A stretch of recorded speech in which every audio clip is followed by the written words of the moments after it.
Okay, tubaniriza ku Fake Shots nze Julie Potential mbabuuzaako mwenna gye muwangalira gye mutulabira mbajjukiza subscribing liking mu commenting ate era onkonere ku kadaawo nja kubanga ofuna video yange agojja okubanga osooka okubeera notified nti video Julie ataddeyo video nze Julie Potential lwaleero nkomezaawo MC Mayor CEO Equity for Men ate nga human rights activist. Meya katubuzeeko ate oluvannyuma tweyongere mu nsonga ezimu oba endala tuzigayegayemu why not ogamba otya Meya? Ndi bulungi ogamba otya kasooka okutolera abayisiraamu assalamu alaikum warahmatullahi wabarakatuh mikwano gyaffe simanyi mboze no mugifunidde naye abasiibulukuse abatannaba kusiibulukuka abalidde ddaaku mu mawanga ag'enjawulo nyongera okubeebazaako mwebale kubeera ku mukutu gwaffe guno mwebale kusubscribinga na kusharinga na commentinga kintu kya kitiibwa kya muwendo mulundi osagulinga gwakubira okukyala ku channel yaffe eno naye mwebale abali e Saudi Arabia abali mu Kuwait abali mu Bahrain abali mu Germany abali mu USA abali mu UK South and North Korea abali mu South Sudan abali mu South Africa abali mu Kenya abali mu Rwanda abali mu Bujumbura Burundi n'amawanga amalala abali mu Venezuela abali mu Egypt mwebale kubanga ate mubeerangako mu bitundu by'eggwanga ebyenjawulo Kyegegwa Kyankwanzi Kiruhura Bukomansimbi Mityana Sembabule Kalungu Masindi Fopotro Kasanda Ajuman Pakwachi Lira Soloti Kampala Wakiso Mukono Luwero na Misindo na Mutumba Kabale Lukunjiri Kazo Ishakabula Mojiru kana Kaseke na Kasongola na Kapiripiti Malababusi ya Mubendeka 10 obudobo yino batugende Meya bwoba mentioning ebintu ebyo obeera ne map n'omanya nti kano kekavuddako kano ne kano eno lwa myaka kulabikanga emitobe emikulu ntambudde okubikuraminga okubanga obima kitegeeza buli kitundu olina okubanga aliyo kituuseemu so Uganda yonna ndowooza ngituuseemu wangi era bwe ganti katundu ke Uganda kesinnatuuka muzibu hweju Kumi Albatong eri mulira muguleyo district nayo mpya eri mundeeyo zonna ntuuseeyo Uganda ina districts ndowooza oba ziri mu 10 naye kati at the moment manyi nayo zimerukanga gundi oba oliawo ng'ate Kasanda naye emeruseewo oba oliawo ng'ate gundi Masaka ate bagakasambya n'otwagala gitongoza so nyingi nyinza okutakugamba nti ziri bwe zitesaawa zino twesiimye okukyazaako ku channel yaffe nate era omulundi ogwokubiri ogamba otya? Ndi bulungi era nyirira musanze omunnumbye leero bannange muntambulidde leero musanze nakamaliriza futaali bati twebaza Katonda nti agituwadde kuba eri abatagifunye naye nno wenjagala okukubira omulanga nti bw'olaba eri atannagifuna muwe empeera ey'amakulu ennyo ate eri mu kugaba si mu kuweebwa empeera enkulu eri nnyo mu kugaba so ne bw'oba tosobodde kusiiba naye tukyovola nti bw'oba tosobodde kusiiba ate osobola okusiibulula so awo nno abavubuka mwegyeemu omuze gw'okusabiriza mpaayo at least beera omu ku abo abagaba so si bampaayo gwawaayi ensonga za mwana nambwayo zino nali mmanyi zaakoma ku byapa ensonga ne tugigala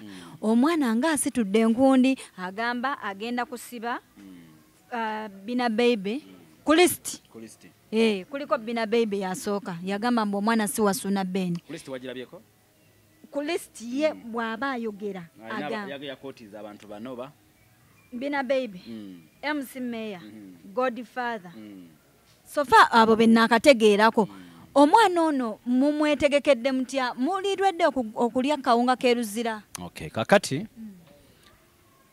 omanyi nina ekintu kye nabagamba mu nsi muno mu kaweefube w'okunoonya amazima olina b'olinnyako okutuuka ku mazima kankakuddiremu mu kaweefube ng'onoonya amazima olina b'olinnyako okufuna ago amazima abo b'olinnyako okufuna gali amazima tebasobola kwagaliza kirungi tebasobola kuwulira bulungi oba ntegerekese bulungi mu kaweefube w'okufunira Suna Ben ekyapa kye ekyabadde kyamubbibwako twabadde tulina okubaako be tulinnyako abakolanga amadaala yes okutuuka ku gali amazima kati abano b'owulira ekyokubiri mu nsi muno teri kintu kyasinze kubeera kyabulabe nga nsonyi ensonyi kintu kyabulabe nnyo nga gye nkomeza ensonyi ezo zandibadde nnungi ku muntu omu naye ate Fa abakola history ku A-level wakyo tuyita to a greater and to a smaller extent. So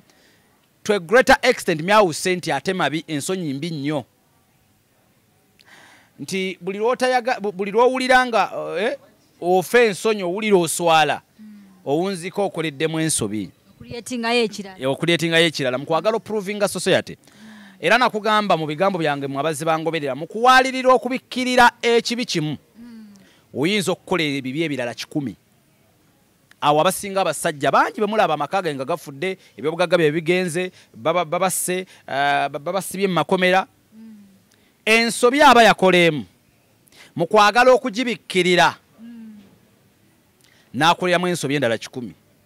Bi omukazi oluyi tegerekesa bulungi bi omukazi oluyi mu kwagala okumukwata tadduka ku poliisi oyinza omusikambula obubi okakkana ng'omutwe agukubye ku peva ng'eno ng'afudde.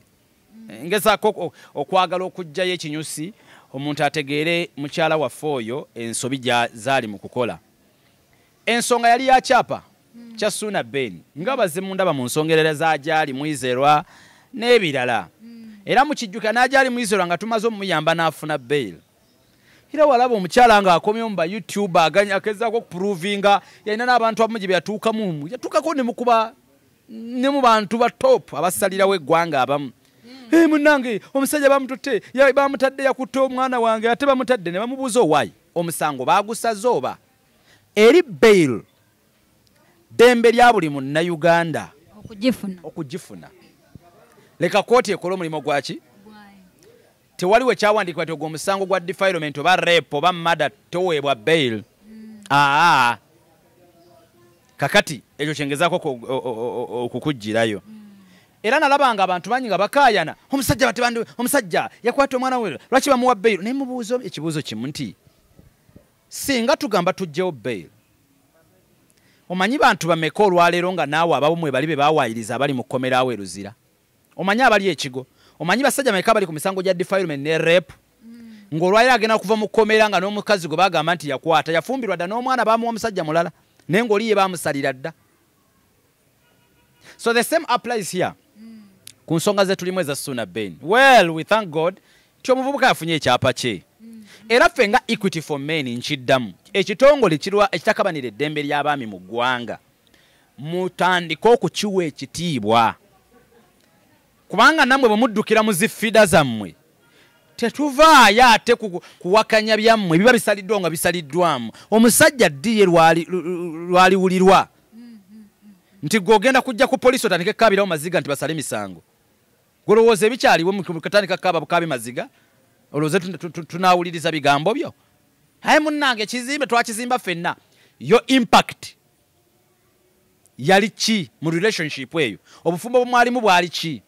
Bwampeta babagattira wabuli mu mateeka girlfriend okuzaalamu omwana omu kikikuleetera okuba nti otwala kalina yange gye nzimbye.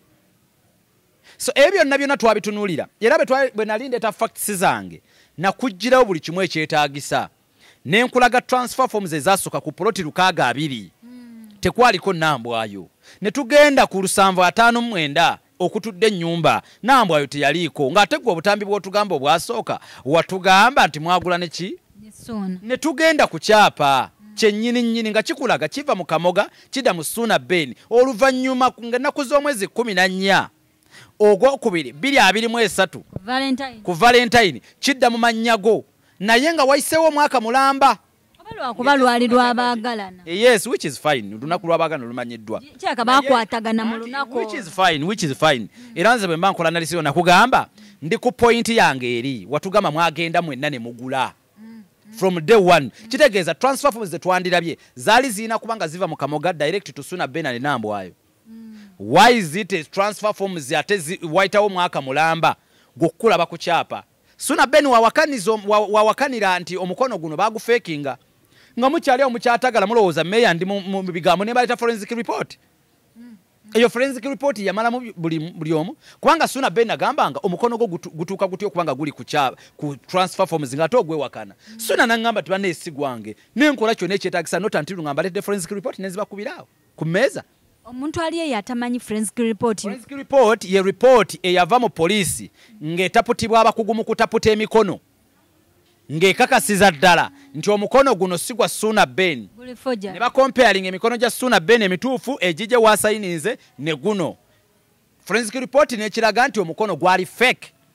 N'akabonero akalaga nti omusajja baali baagala mukumpanya omusajja yabaguza ettaka n'akkiriza okuwa Suna Ben ng'ebitebigenze wala. Hiri ekyapa kye n'akifuna. Buli kati essaawa zino ampana birabo.